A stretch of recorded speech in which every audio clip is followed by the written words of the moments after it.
Thank you very much. It's an honor to be here. I am the warm-up band for the follow-on speakers. I'm going to start at a very broad level. I have a lot of data that I'm going to throw at you, and this is going to be at a macro level. But before I jump into the data, I want to tell you why we're going to talk about those data. So, okay, we're going to talk about innovation. Innovation is a term that you hear a lot. It means different things in different contexts, but here's the way we define it. Innovation is the creation and adoption of new products, services, and business models to yield value. So it's basically, in a nutshell, new things that produce new value, and primarily an economic value, but also a social value or a health value or something like that. And innovation is what's really driven the evolution of modern society and even non-modern society, because the amount of stuff that's in the earth today is no different than what was in the earth millions of years ago. But what's different is humans' ability to take what's in the earth and get new value out of it, and that's through innovation. And so that's what drives the economy and also makes the world a better place. So it's important economically because economists have done lots of studies on this, and economists don't often agree on many things, but one thing they do agree on is that innovation is a big driver of the economy. And different studies will show different results, but basically they've determined that between 1/3 and 1/2 of the overall growth of the economy over time can be traced back to innovation. So innovation is a driver of the economy. And if you'd like the studies to see that, I've got those and can show those to you. I'd be happy to. And really, innovation comes from lots of different sources, but the two key drivers are science, which is systematic knowledge, and technology, which is the practical application of knowledge. And bear with me, this presentation is not going to be all text. I have lots of pictures, but we got to get through some text. So STEM, which is science, technology, engineering, and math, which I'm sure all of you all know, basically drive technological innovation. So in a nutshell, innovation is important for the economy, science and technology drive innovation, and STEM drives innovation. So if you look at the U.S. labor force and break it down in terms of employment, basically about 2/3 of it is accounted for by local services. Going to the grocery store, getting your hair cut, having someone repair your house, those are all local services. Most of that work stays within that economy. 10% comes from innovation, and that can be local or non-local, and I'll talk about that in a minute. And then 24% is kind of in the other category that doesn't fall neatly into either of those two categories. Now, what's important is that jobs in local services are actually more of the effect, not the cause of growth in other sectors. Now, I am not saying that local services are bad and innovation is good. What I'm saying is that the engine of the economy tends to be innovation. On a car, all parts are important, but you've got to have something that powers the car, and that's what innovation does in the economy. But you also have to have wheels, you also have to have steering wheel, you have to have glass, all of that. All of that is important for the car to work properly. It's the same thing with the economy. So you want to have a core part of your economy that is sufficiently strong in innovation driving the rest of the economy.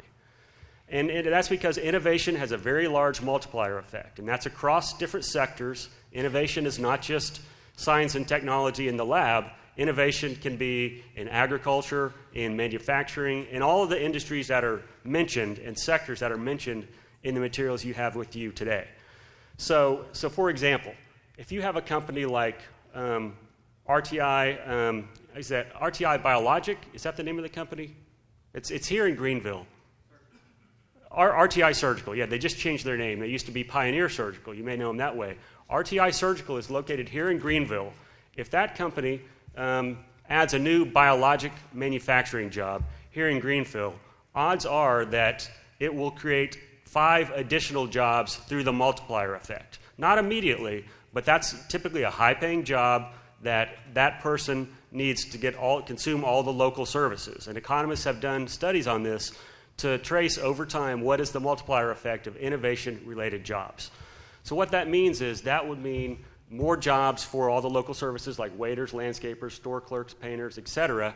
but it doesn't quite always work the same way. If you hire a bunch more waiters and store clerks and things like that, which are all important and necessary, it doesn't generate the corresponding types of jobs in the innovation sector. And so the road runs a little bit more one way than bidirectionally.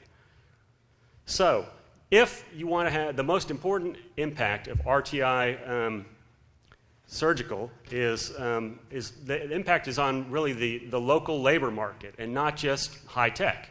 It's on low tech and high tech. And so the sum of this is to say that if you want to grow the economy overall, regardless of what the sector is, if you want to grow your economy here in the eastern region, you've got to have driving that high tech, innovation-focused jobs. And if you look at how those jobs pay, STEM jobs, what you see is across the educational levels. That may be a little hard to see, but STEM jobs versus non-STEM jobs, on average, the STEM jobs pay much more than the non-STEM jobs do, and that's because typically those STEM jobs require a higher level of education and a higher level of skill, regardless of what the sector is. And you can see that the number of STEM jobs is increasing over time. It's increasing not just in terms of raw numbers, but also in terms of percentage of the economy. But what you'll also notice is if you look at the right side of that chart and look at the percentages that STEM jobs make up of the total workforce, it's not a majority. It's barely even a small minority. I can't see the numbers here, but what is it? It's less than 10%, right? I mean, it's a small percentage. Just like in a car, though, the engine is a small percentage of the overall car, but that's what powers the rest of the car. And innovative jobs are the same way, STEM jobs. So that's basically all the text I want to show you. Now I want to show you some charts and graphs and pictures that paint a broad overview of how North Carolina is doing relative to other states and nations, as well as how North Carolina is doing within the state in terms of things related to innovation. So all of these data that I'm going to present come from this report, which is called Tracking Innovation 2013. My office released this in December 2013. It took us about a year to do, and it's about 93 pages long. It's actually a pretty easy read because most of it is charts and graphs. If you'd like it, it's available on our website, which is on the first part of the first slide in this. It's nccommerce.com/SciTech. So, and I'm just going to summarize about 1/4 of the measures that are in here. So innovation really takes place in an ecosystem. What we're trying to do is we're trying to take these innovative ideas and turn them into innovative products and practices, which hopefully will create new companies or enhance existing companies, and all of that will produce the ultimate goal, which is economic well-being and an improved quality of life. But that's not exactly a linear process. I've drawn it as a linear process so that you can understand it. If we tried to draw it how it actually is, it would be so confusing that most people wouldn't be able to follow it. But we've drawn it here linearly, and there are gaps in that process. It happens, but it doesn't happen as smoothly or as quickly as people would like. So in order to take innovative ideas and transfer them into innovative products, you have to have the right conditions in place. You've got to have university faculty in place. You've got to have company researchers in place. You've got to have funding. You've got to have the right supportive policies. And all of those things help propel that innovation. And you've got gaps in that entire process, and the things that are required to get over those gaps are similar at almost all stages in that process. So I present this in the overarching that over everything, you've got to have a supportive environment and infrastructure in terms of education, in terms of broadband support, quality of life, all of those things. All of this is wrapped up together. And the ecosystem is as strong as its weakest link. And so you want all aspects of this ecosystem to be as strong as possible. So what we do in this innovation index is try to measure, to the extent possible, all those different aspects of that ecosystem. And so what this innovation index is, and I'm going to present data from, is a comprehensive measurement of the health of that innovation ecosystem. And it has several purposes. And my board, the Board of Science and Technology, like John said, works with the governor and works with the legislature to help craft policies and programs that make sure that innovation ecosystem is strong and healthy. And so in order to do that, we have to have good information. So this innovation index helps us identify the strengths and weaknesses of our system, inform decisions and policymaking, and establish benchmarks and measure our effectiveness. Are we doing better than we did a few years ago or worse than we did a few years ago or about the same. And to do that well, you have to focus on all the different components of that ecosystem. You have to measure things lots of different ways because some things, if you measure it one way, it means one thing, but if you measure it another way, it means another. So we try to measure things multiple ways and aggregate those. And then finally, you want to try to aggregate these things and measure on multiple dimensions. You want to measure things over time. You want to measure North Carolina compared to other states and to other nations and itself over time. So this is a summary of the index, and I'm sure you cannot read that, and that's okay. This is the dashboard that comes from the executive summary. But what the index, and I present this because I want to show you that there are 38 different indicators in here. And these are the indicators here, ranging anywhere from the start, the outcome, economic well-being, to the start of the process, which is research and development, commercialization, innovative organizations, and education and workforce. So everything we saw in that diagram is here in terms of numbers. What I want to show you is that the bars to the left that are red, that means North Carolina is below the U.S. average. And bars that are to the right and that are green, that means North Carolina is above the U.S. average. So we typically want to be above the U.S. average and typically not below the U.S. average. So if you look at these, for example, this is per capita gross domestic product, that first one up there. We're at 95% of the U.S. average. What that means is if the U.S. average for the gross domestic product is $100,000, and North Carolina is $95,000, that would mean that North Carolina's value is 95% of the U.S. value. And that's essentially what that would mean. And all the other indicators work that way. And what you can see, the pattern here, is that typically there are more red bars than green bars, and there are a lot of gray bars also. And that's kind of the summary overall judgment of this innovation index, is that we are kind of middle of the pack. And what the index does is it goes into each one of these measures in a great level of detail. I'm just going to present some of these, but here are some summary observations. Number one, North Carolina's innovation ecosystem is only moderately healthy. If you add up our performance across all 38 indicators, we rank 24th, and we're not improving much over time. This is for the state overall. Of those 38 measures, on 27 of those, our percent of U.S. average value is below the average, meaning that we are underperforming the U.S. But the performance varies a lot over those indicators. On some, we rank as high as number 3 in the nation, and on others, we rank as low as number 47. And so we rank all over the map, literally and figuratively. And what you see is that the innovation assets and the activities that are here in the state are very concentrated geographically, and I've got some maps that will show that. So place really does matter, and that means we need to understand the state as a whole and the differences that are across the state.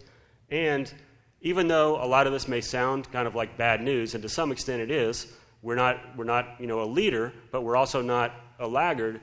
The good news is that North Carolina is better positioned than most states to capitalize on the assets that it does have, and there's a lot of potential in this state that doesn't exist in other states.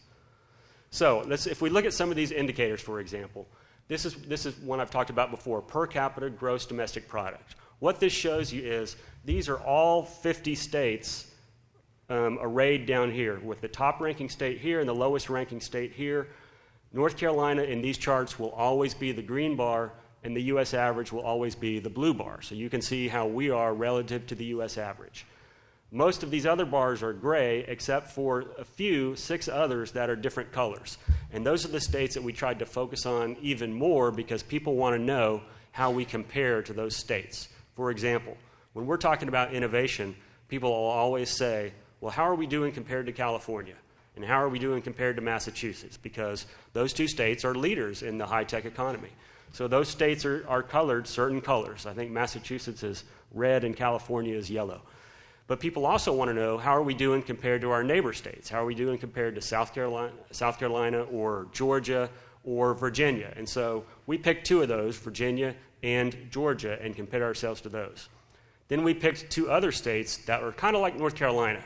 Not geographically, but in terms of performance. Middle of the pack, but these 2 states seem to be improving faster than we are, and those would be Colorado and Washington. So that's what those other colored bars are.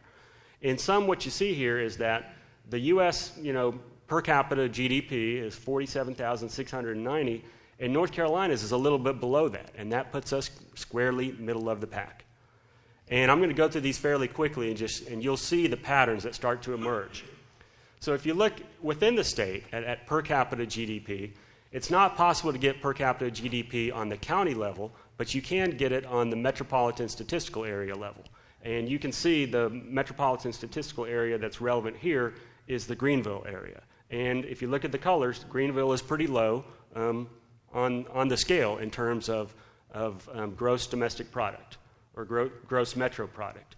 If you look at it in chart form, these are the 14 gross metro product, or the metropolitan statistical areas here in North Carolina, ranking, and also the U.S. average. And what you can see is that the Greenville one is one of the lowest. But even though it's one of the lowest, I think it's on the rise, and if we were to do this 5 years from now or 10 years from now, it would be higher. And I'll talk more about that in a minute. If you look at how these things have changed over time, there's a lot going on there, but what you can see is that most of these, and these are the MSAs in North Carolina, most of these stayed flat, or some of them even went down.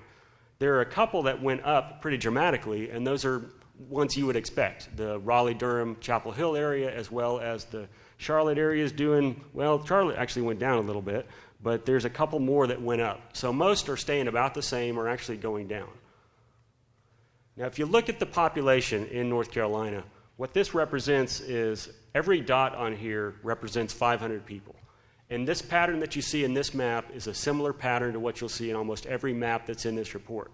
That is, performance tends to be highly correlated with population. So the metro areas tend to do better on innovation-related activities than the non-metro areas do. If you look at how the population has changed over time, this is not all 100 counties. What I did was I took the top 18 counties in terms of population growth. So this is population count in 2000. That's population count in 2010. This is the percentage change. This is the percent of total change. And then this is the cumulative percent. So what this shows you is the top 6 counties in North Carolina in terms of population growth in that 2-year period account for 50%, half of the population growth in the state. If you add up the other 18 counties, or 18% of North Carolina's counties, account for 75% of the population growth in the state. So what that means is certain counties are growing very quickly and others are actually shrinking.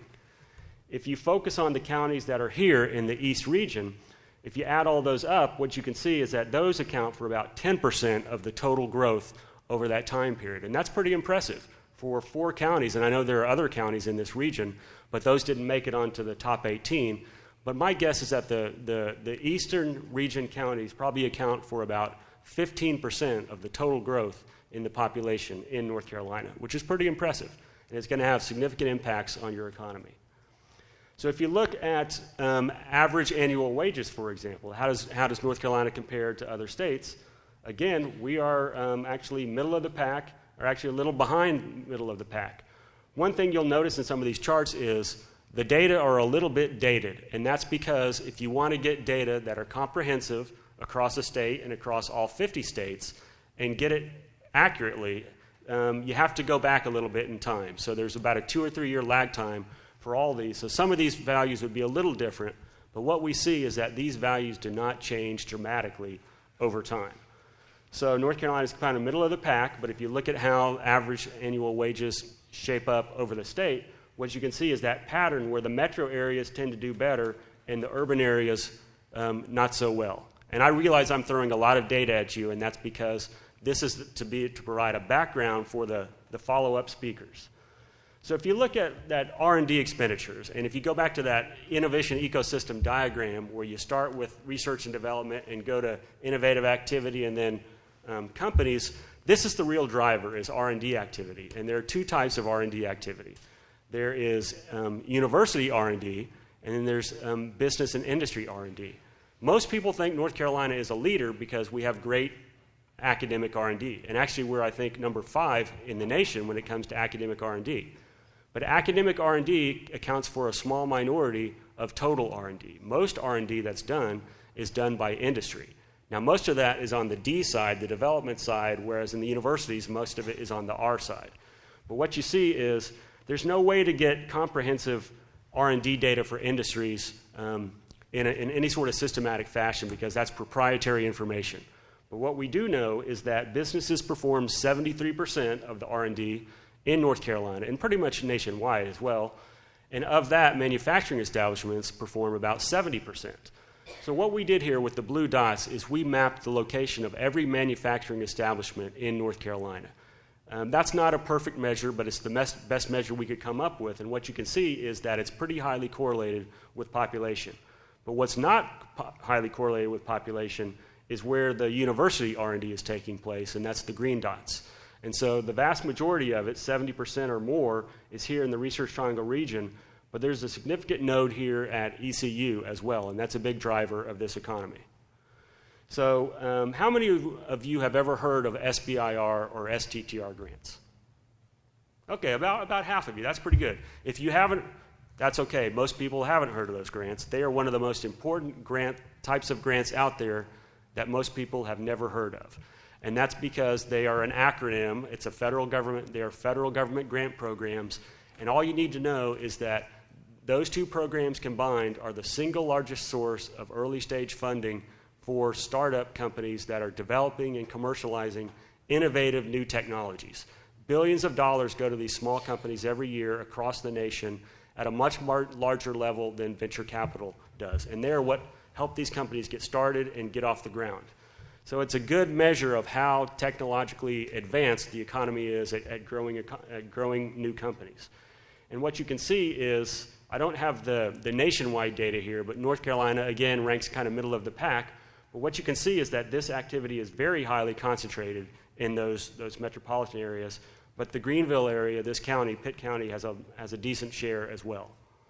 If you look at patents, this is even more concentrated.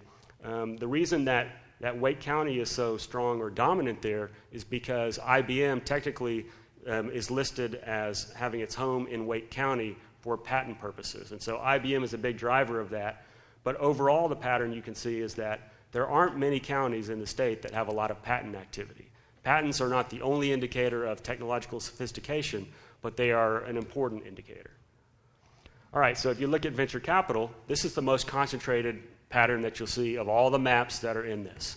And venture capital is not the only source of funding for early stage technology companies, but it's a significant source, and it's a pretty strong indicator of whether those companies are going to be successful or not.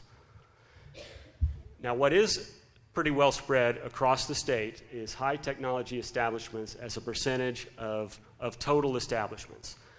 Of all the measures that are in this report, this is the one that, in my opinion, is the biggest predictor of how strong an economy is. So if you look at those outcome measures, per capita GDP, income, unemployment levels, the value on those levels are going to be very highly correlated with what proportion of your economy is made up of high-tech businesses. And North Carolina ranks squarely middle of the pack nationwide at 24. If you look at how that's spread out across the state, there is high-tech companies and industries all throughout the state, but it's correlated very much with population. And if you look at the employment, it's a similar pattern, but we're actually doing not quite as well in employment, and the pattern across the state is very similar. Okay, we're almost done. Now, if you look at educational attainment, this is the other indicator that really matters. If there are two indicators to focus on, one would be the percentage of the economy that's made up of high-tech companies. The other would be the educational attainment of the population. North Carolina ranks 26th in the nation. This is a weighted measure of educational attainment. And what that means is we took U.S. Census data and took the data for the percentage of the population that has a high school degree, percentage that has an associate's degree, baccalaureate, master's, PhD, law degree, all of those, and aggregated all those together and put a little more weight on the higher level degrees than on the lower level degrees. And we did that for North Carolina, and we did that for all the other states. And so that's a pretty good composite measure of the educational attainment of the U.S. population and the North Carolina population. So we're middle of the pack on that. Again, this map looks very much like all the other maps. I know I'm a broken record on this, I know, but what I'm trying to do is reinforce the point that geography matters and that you need to pay attention to that when you're crafting policy and when you're thinking about what sectors are important for your region. If you look at how the people that are coming into the state, their educational attainment levels, what you can see, is that that's even more concentrated than where the population is located. And so certain regions, especially the RTP region, the Charlotte region, the Piedmont Triad region, and to some extent this region, they are really growing in terms of educated population, but other regions are actually shrinking in terms of the educated population. One thing that really matters is if you're not in a big metro area, is that you are connected to a metro area or to the world, really. And one of the best ways to do that is through broadband access. And what this map shows you is that North Carolina is doing pretty well in terms of broadband access, and the level of access is relatively consistent across the state, with the exception of a few pockets where it's fairly weak. But those are especially rural areas. And this shows you a backbone, a middle mile backbone that most of you may not be familiar with, but actually is kind of the core of the internet ecosystem here in the state that is run by NCEast. And this is actually one of the strongest networks that's in the state. And as you can see, this region is well connected to that. And the key is to make sure that this middle mile asset gets connected to households and to businesses. And there's a group at the Department of Commerce, as well as other places that are working to ensure that that will happen. Okay, so I've thrown a lot of data at you. What does all this mean? Number one, it means it's a background for the speakers that you're going to hear in just a minute. But number two, I think there are some recommended actions that come from looking at all these data, not just for this region, but for North Carolina overall. So what those are, I put them into three buckets. Number one, you've got to focus on education. And you've got to provide public information. And by this, I'm not talking about the public school system. I mean information that's available to all. Public information and exhortation and consultation about the importance of education overall. That's an obvious point, but it can't be stated enough. Education is the gateway to a stronger economy and the foundation of a stronger economy. And if we're not strong on the core educational attainment, as well as STEM skills, then we are going to be lagging behind. And so you have to focus on that. This is a perennial thing. Just like you have to brush your teeth every day, there's some things that you have to do every day. And educating at the core level and at the STEM disciplines is really critical. Second, in terms of commerce or economic development, it's all about, or not all about, but it's critically about high-tech and STEM corporations.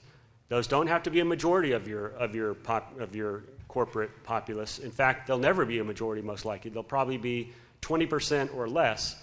But you can grow those by, you can recruit them, you can start them and grow them, and you can help existing STEM and high-tech companies in your region. And NCEast does that on an ongoing basis and should continue to do that even more.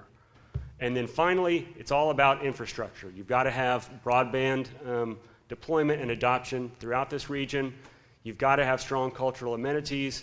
And to the extent that you are in a rural region, it's very hard to succeed on your own. So what you need to do is, to the extent that you can, link yourself to one or more more populated areas that you're either close to or have some sort of economic affinity with, not because you are riding on their coattails or you're dependent on that region, but there's actually an interdependency there where both regions or all the regions will be better off and be much better off than if they're trying to do it on their own. So that's it. That's not the most exciting presentation, but it's critical information that I think will set up for the next speakers. And I'd be happy to take questions if anybody has questions. Thanks.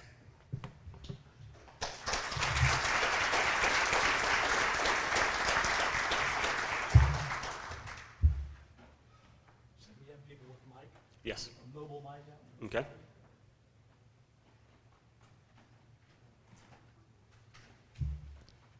I think people are stunned by the data.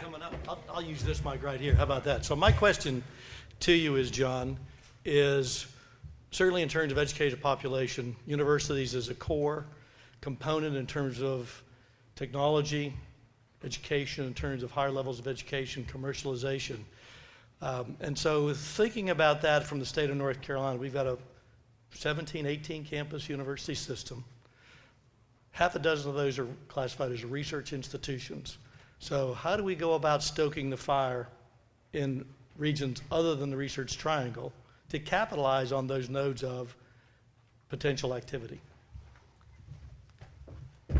Every university, regardless of how it's classified, has unique strengths in some sort of discipline or technology or area of academic application.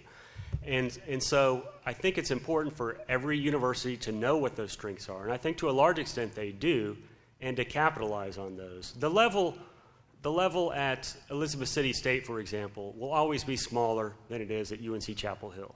I don't think you're going to change that. But there are certain things that Elizabeth City State can do better than UNC Chapel Hill can, and things that will impact its economy in a way that UNC Chapel Hill can't. And Elizabeth City State or ECU, whatever the institution is, needs to do an assessment to determine what those are and to make the most of those, to organize around those. And it's not just the universities, it's also the community colleges and a linkage between the community colleges and the universities, as well as a linkage with the K through 12 system. And so all of these systems need to be aligned to some extent. That doesn't mean it's a top-down, Soviet 5-year plan sort of deal, but it means that there at least needs to be some coordination and some regular communication across the sectors so that people are maximizing what they have.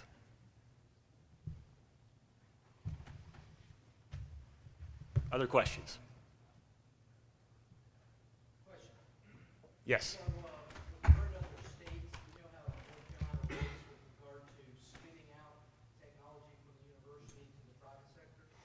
That is a good question. Yes. The question was, how does North Carolina rank compared to other states in terms of spinning out companies and getting them into the private sector? It's hard to get accurate data for that because there's an association called the Association of University Technology Managers that measures that sort of thing. And there are some people here who could answer that better than I could. Marty Van Scott could, or Ted Morris could probably. They know those data better than I do. But I would say that we rank kind of middle of the pack in that as well. Now, Marty or Ted, if you know differently, let me know. But that's about the best answer I could give on that. But what I can say is that the governor right now, I just came from a meeting this morning with the governor's chief of staff where the governor is convening what's called an Innovation to Jobs Task Force. And what that is going to do is it recognizes that one of the greatest strengths in North Carolina is our university system across the state. One of the highest rankings we have is in academic R&D as a share of the economy. But we rank kind of middle of the pack when it comes to things coming out on the other end. And so what we need to do is, to the extent that we can, without changing the universities fundamentally, is do a better job of taking that intellectual property and intellectual capital at the universities and converting it to economic outcomes. And that's what this task force is going to do. And we're going to reach out to people here at ECU as well as all the other universities, as well as venture capitalists, people who are early stage funders, as well as people who focus specifically on technology commercialization, public or private. Get them in a room, do surveys, look at best practices across the nation, and come up with a small number of targeted recommendations that will improve our performance on that.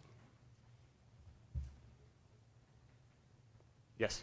Dr. Hardin, within the arenas of the economy and what some of the indicators are, agriculture is one of the top, Yes. big top in the state, defense industry, tourism, Yes. medical and health services and support. Within those, have you been able to break that out and so that we can take a look and know where we stand within each of those arenas, where opportunities are, or where innovations are needed? We have not gone to that level of detail yet. It was a big enough... Grad student about to do that. Okay, good. We would like to see that. It was a Herculean effort to get the data that we got in the 93 pages that we compiled, and and every time you get data, it raises more questions. And so the questions that you have are the natural questions that we want to have answered. And we'll work with NCEast as well as whoever else wants to lead this or assist us to do that. And you're right on.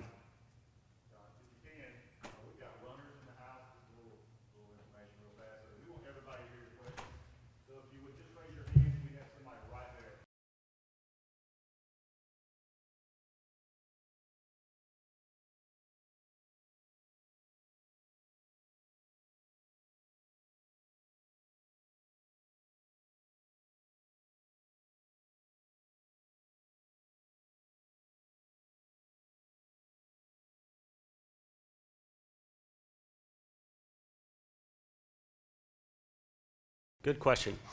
Yeah, so as I mentioned, the SBIR program and the STTR program, both of those are federal grant programs that get awarded to small businesses across the nation. And on average in North Carolina, about 80 to 90 of those grants come to North Carolina. In 2006, the legislature and the governor came together and created this matching program, whereby if a company in North Carolina receives one of these federal grants, and these are highly competitive grants, they're not just given to any old company, they're given to companies that have passed a very high hurdle. And only about 15% of the companies that apply receive these awards. If one of the North Carolina companies receives one of those awards, then the state of North Carolina would provide matching funding to help that company go even farther with its R&D project that it was awarded federal funding for. That program, the matching program, was funded from 2006 through 2011. It hasn't been funded since then. But what I can say to this audience, if you don't tell anyone else yet, is that there is a greater than, I'd say, 60 to 70% chance that that program will be refunded starting July 1 of this year. I'm not certain about that. Don't take this to the bank yet, but there's a good chance that it will be refunded, and if it is refunded, it will likely receive $2.5 million, which is not the most it's ever received. The most it ever received in 1 year was $5 million, and that's really, in an ideal world, what it needs. But if it could receive $2.5 million, that would allow us to fund all the demand that's out there at essentially the 50% level. So we could match these companies one-to-one up to $50,000, for example. And so stay tuned. If information comes available about that, we will let everyone know. But that's it, and overall, it's a great program. We actually, my office administered that program, and we have a good deal of performance metrics to show how North Carolina's performance in terms of taking companies and growing them and creating more intellectual property and follow-on sales actually increased with the advent of those matching funds. Thanks. Yes. Thank you for being here, John. I've enjoyed seeing these slides. Just for the audience's perspective, I did an analysis of the tech transfer activity of the universities across the state based on autumn data for the last 5 years. And the two schools that rise to the top consistently over the last 5 years are Brigham Young University and UNC Charlotte. I'm trying to figure out why they're special. I think a lot of it's environmental. But ECU is highly ranked if we normalize it by amount of research that our institution provides. So we rank very high in that as well. But I did want to ask you a question about the governor's budget he had released just last week. Yes. Was the, I believe it was a $3 million innovation fund? Yes. Could you talk us through a little bit about what the mindset is for the use of that fund? Yes. In fact, just this morning in the meeting with the governor's chief of staff, I asked about that. I said, where did that $3 million come from? And he said, well, actually, it's from the UNC Board of Governors strategic plan, which has been out a couple of years now, and as you probably know, they've requested it ever since that strategic plan came out. For some reason that's still a little bit uncertain, it wound up being in the governor's budget this year, and I think it was partly because of this Innovation to Jobs initiative that the governor has started. As some of you know, what started that initiative was on April 22nd, the governor convened a meeting at the governor's mansion where he called the university chancellors and essentially the chief technology commercialization officers from the major universities to the mansion to talk about the importance of this issue. And it was just a couple of weeks later that $3 million wound up being in the budget. And I think that meeting and what the governor heard from the university chancellors and the technology commercialization officers persuaded him and said, you know, this really is an opportunity that we need to seize on. Now, I should say, getting in the governor's budget is the easy part. The hard part is getting it through the legislature. And so just yesterday, I wrote the UNC system, Chris Brown, and who's in charge of research and graduate studies, and Leslie Boney, who's in charge of economic development. And I said, is there somebody at general administration who is just, you know, bird dogging this thing and making sure that it's going to get funded? And he said, absolutely. And when I was walking to the chief of staff's office this morning, I saw the UNC government relations person there at the legislature, and I'm sure this is one of the things he was talking about. All of that is important, but none of it is sufficient. And so anything that you all can do through whatever channels you have, I can't lobby myself as a state employee, but anything you all can do to impress upon legislators, your local legislators, the importance of that funding, I think you should do. And it's not just funding for funding's sake. This is the critical choke point in the technology commercialization space. I showed that diagram where you start with innovative ideas and go all the way to economic outcomes, and it's only as strong as the weakest link. This is one of the weakest links, and it's not because we don't have the technologies or the intellectual capital. What we don't have is the resources to take that intellectual capital and intellectual property and de-risk it to the point that it's ready for the market to fund it. And that's what these funds would do, is they would help commercialize innovative technologies within the universities to make them ready for the private sector. So if you ever have an opportunity to talk to your legislator about that, please do, and we'll be working on our end as well. Thanks.